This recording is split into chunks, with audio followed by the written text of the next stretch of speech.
That was a bad hit.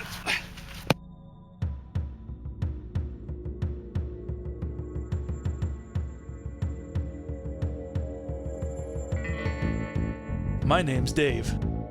I live in upstate New York on 18 beautiful acres, and I harvest wood for my winter burn. I don't do it to fit in. I was doing this long before the words "going green" were a household name. I do it to save money and because I love the outdoors. I've got my wheeler, my saw, and my maul, and I'm ready to harvest. So join me on this exclusive YouTube edition of The Wood Slayer.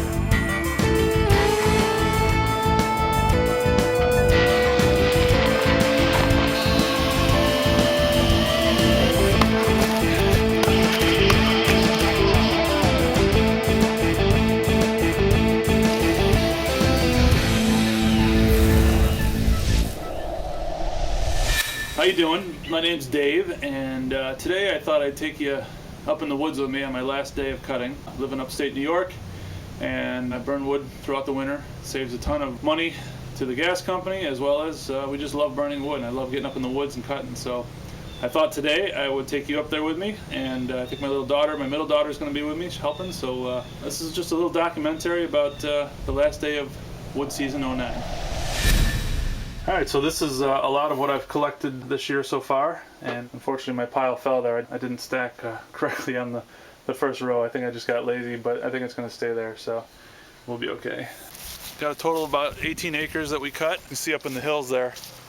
That's where we're going to be heading, so it's really nice. Here's the other wood that we've been cutting. This has been sitting out all summer, so hopefully it'll be nice and dry for winter burning this year. So let's go up in the woods and see what we can find.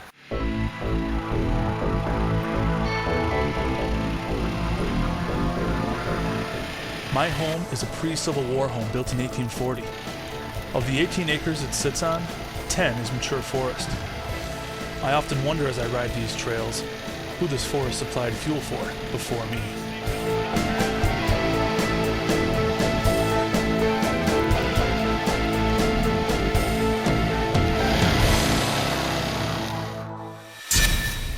Okay, so we're up in the woods here, and I only take down the dead stuff. I really don't cut green and let it season, although if I may have to next year. But so far there's been plenty of dead. And this is a tree that I've wanted to get.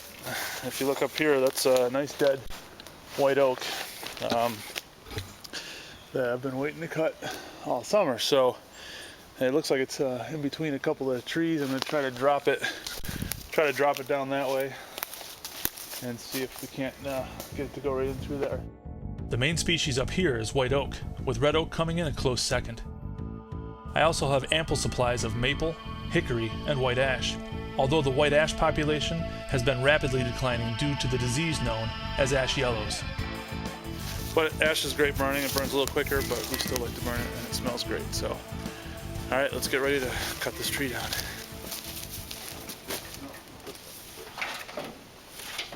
So we'll put the chaps on. I always like to have a safe journey up here, and my father used to cut here when I was a kid. I grew up on this property, and I remember him coming home one day after cutting up here, and accidentally cut through his pants with a saw and just nicked his leg. But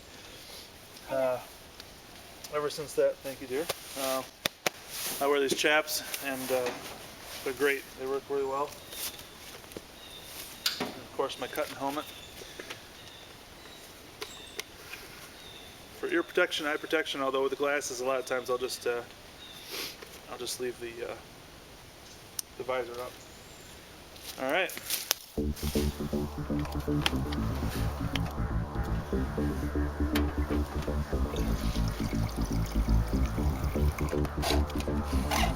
All right, let's cut this thing down.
Okay, well, if they all went that easy, it'd be great. So, this is a beautiful white oak, and I'm going to start splitting it now. But I thought before I did that, I'd show you a little bit about some of the equipment I'm using. This is my ATV. It's a Articat 400 4x4, and it has been a workhorse. I can't believe the wood I pull out of these woods. It's just been a great machine. It's a 2003, and you'll get a kick out of this. But this is my trailer, which has seen better days, but it still works great. It's an old pop-up trailer that my father-in-law gave me that they used to camp in, and you can see it's really falling apart. What I'd like to do is put some steel reinforcement in there. I'd like to really tear it all apart and just rebuild it from the frame up. But anyway, so far it's been working great. I've got it screwed together and kind of held together with some 2x4s, and it's been like that for 3 years and still works great. So anyhow, but that's the equipment I'm using. Of course, you saw the steel chainsaw over there, and that's been a workhorse as well. So all right, let's split some of these guys.